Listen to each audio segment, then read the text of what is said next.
यरूशलेम के पवित्र मंदिर के बनते ही पृथ्वी के कोने कोने से कई राजे और कई महाराजे आएंगे, पर मंदिर से प्राप्त होने वाले अद्भुत सामर्थ्य को वे ही महसूस करने पाएंगे जिन्होंने अपने ध्यान को परमेश्वर के अनुग्रह और सामर्थ्य की ओर केंद्रित कर रखा है। सांसारिक धन और वैभव को प्राप्त करने के चक्कर में आज का मनुष्य परम पवित्र परमेश्वर की पवित्रता और उसकी सामर्थ्य को भूल चुका है।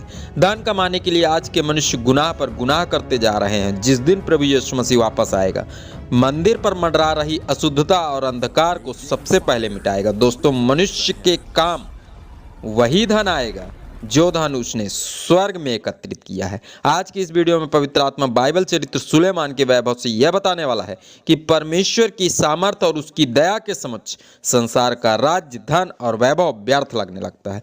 सो वीडियो अंत तक जरूर देखें ताकि आप भी परमेश्वर के अनुग्रह और सामर्थ्य की ओर अपने ध्यान को केंद्रित कर सकें।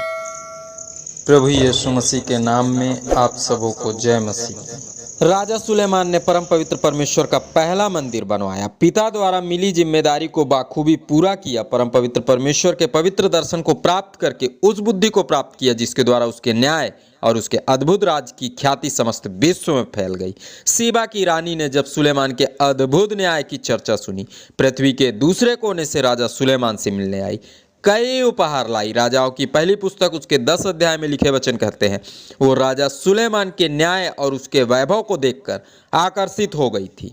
कई इतिहासकार तो यह भी कहते हैं कि सीबा की धनवान रानी राजा सुलेमान से विवाह कर लिया था। हालांकि जो बात धर्मशास्त्र बाइबल में नहीं पाई जाती, हम उन बातों की चर्चा नहीं करेंगे। पर दोस्तों, उसकी ख्याति पृथ्वी के कोने कोने तक फैल चुकी थी।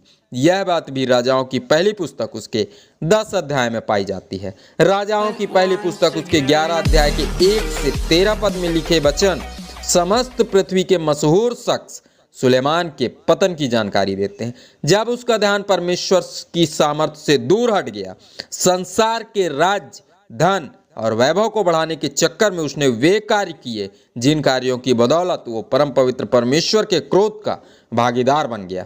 परमेश्वर पर विश्वास करने वाले उसके चुने हुए लोग जब अपने ध्यान को संसार के राज्य, धन और वैभव की ओर लगाते हैं, शैतानिक चमक दमक में आकर्षित होकर उनका ध्यान अपने लक्ष्य से दूर हट जाता है। याद कीजिए यीशु जी की परीक्षा को। शैतान ने प्रभुओं के प्रभु यीशु मसीह के ध्यान को भी लक्ष्य से भटकाने का प्रयास किया था।